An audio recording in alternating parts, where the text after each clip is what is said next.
ගුරුවරයෙක් මේ වචනය ඇහුණ ගමන් අපි හැමෝගෙම ඔළුවට එන රූපයක් තියෙනවා නේද? හැබැයි අපි කවදාවත් හිතනවද ඒ ගුරු භූමිකාවට අදාළ නිල චර්යාධර්ම සංග්‍රහය ඇතුලේ මොනවද තියෙන්නේ කියලා? අන්න ඒකයි අද අපි කතා කරන්න යන්නේ. මේක අපි හිතනවට වඩා ගොඩක් ගැඹුරු කතාවක්. හොඳයි, මේ චර්යාධර්ම සංග්‍රහය පටන් ගන්නෙම හරිම බලමත්දු වාක්‍යයකින්. පාසල් සිසුන් සම්බන්ධයෙන් දෙමව්පියන්ගේ ස්ථානය ගුරුවරයා විසින් ගනු ලබනවා. හිතලා බලන්න, එකම එක වාක්‍යයයි. ඒත් ඒකෙන් මුළු ගුරු වෘත්තියේම හරය, ඒ කියන්නේ ගුරුවරයෙක් කියන්නේ දෙවනි දෙමව්පියෙක් කියන අදහස තදින්ම කාවද්දනවා. එතකොට මොකක්ද මේ කියන කතාවේ ඇත්තම තේරුම? දෙමව්පියන්ගේ තැන ගන්නවා කියන එකෙන් ඇත්තටම අදහස් වෙන්නේ මොකක්ද? හරි. අපි එහෙනම් මේ ලොකු වගකීම ටිකක් පොඩි කෑලි වලට කඩලා එකින් එක විමසලා බලමු. හරි, මෙන්න පළවෙනිම කාරණය, සමහර විට වැදගත්ම දේ. ඒ තමයි දෙවෙනි අම්මා කෙනෙක් නැත්නම් තාත්තා කෙනෙක් වගේ වෙන එක. මේ භූමිකාවේ අත්‍යවාරෙම වෙන්නෙම කාරණා දෙකයි. සාධාරණකම සහ සැලකිල්ල.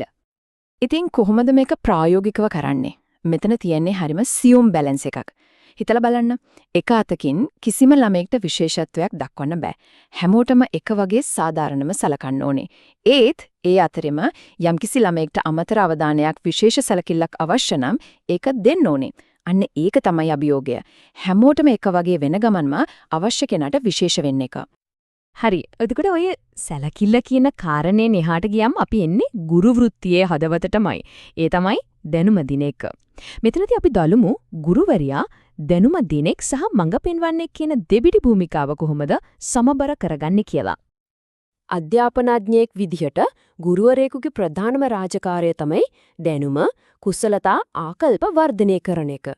හැබැයි මේක නිකම්ම පොතේ තියෙන දේ කියලා දෙන එක නෙවෙයි. ඒකට හොඳට සූදානම් වෙන්න ඕනේ. කියලා දෙන හැම දෙයක්ම නිවැරදි වෙන්න ඕනේ.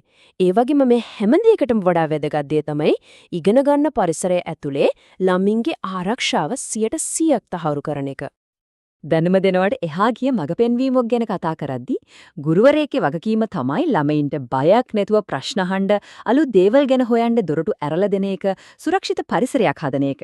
ඒ වගේම මොනම හේතුවකටත් ළමයෙකුගේ ආත්මගරුත්වයට හානියක් කරන්න බෑ. ඒක ආරක්ෂා කරන්න ඕනේ.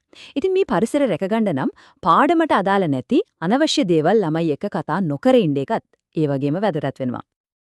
හොඳයි, දැන් අපි කතා කරමු ඉගෙනුම් ඉගැන්වීම් ක්‍රියාවලියේ හරිම වැදගත් අත්‍යවශ්‍යම අංගයක් ගැන. ඒ තමයි ඇගීම. මේකේ තියෙන හරිම සරල ඒත් අතිශයින්ම බලවත් කාරණයක්. ගුරුවරයෙක් කරන ඕනෑම ඇගීමක් සාධාරණ වෙන්න ඕන. අපක්ෂපාතී වෙන්න ඕන. ඒ වගේම නිර්වද්‍ය වෙන්න ඕන. මේකේ දෙකක් නැහැ. කිසිම තර්කයක් නැහැ. හරි, අපි මෙච්චර වෙලා කතා කරලා පන්ති කාමරය ඇතුලේ දේවල්නේ. දැන් අපි බලමු පන්ති කාමරෙන් එළියට ආවම ඒ කියන්නේ ආයතනයක් ඇතුලේ වෘත්තියක් විදිහට ගුරුවරයාගේ භූමිකාව මොන වගේද කියලා. මෙතන තියෙන්නේ හරිම සියුම් ඒ වගේම හරිම වැදගත් කාරණයක්. බලන්න. එක පැත්තකින් ගුරුවරයෙක් කියන්නේ මිනිස්සෙක්. Tamanට වෙන අසාධාරණයකට විරුද්ධව කතා කරන්න එයාට අයිතියක් තියෙනවා.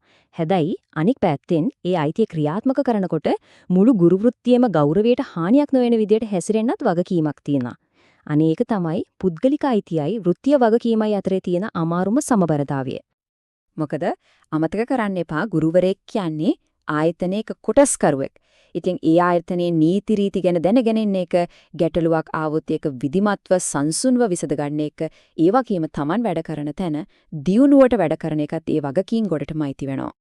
හරි, දැන් අපි එන්නේ මේ මුළු කතාවෙම උච්චතම අවස්ථාවට. මෙතනදී අපි දකිනවා ගුරු භූමිකාව පන්ති කාමරයෙන් ඉස්කෝලෙන් එහාට ගිහින් මුළු සමාජයම හැඩගස්වන තරම් පුළුල් බලගත තැනකට එන විදිහ.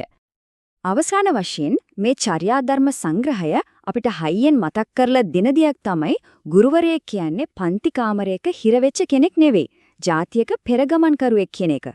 හිතන්න Tamanගේ පාසලට, සමාජයට, රටට ආදරය කරන පරම්පරාවක් හදන එක, ළමයි තුල ජාතික එකමුතුකම වගේ සාරධර්ම වවන එක, සමාජයේ තියෙන අභියෝගවලට මුහුණ දෙන්න එයාලව ශක්තිමත් කරන එක, මේ ඔක්කොම ගුරුවරයා මත පැටවෙන අතිශය විශාල වගකීමක්.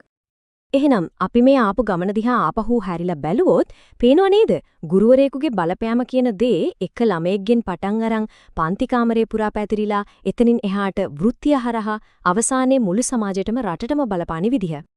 ඉතින් මේ හැමදේම අහගෙන ඉඳලා අන්තිමට අපිට අපි මහගන්න ඕනි ප්‍රශ්නයක් ඉතුරු වෙනවා මුළු අනාගත පරම්පරාවක්ම හදලා මේ තරම් වටිනා වෘත්තියක් මේ තරම් වගකීමක් දරන මිනිස්සුන්ව හරියට මගේ කරන්න සමාජයක් විදියට අපි ඇත්තටම සූදානම්ද කියන එක.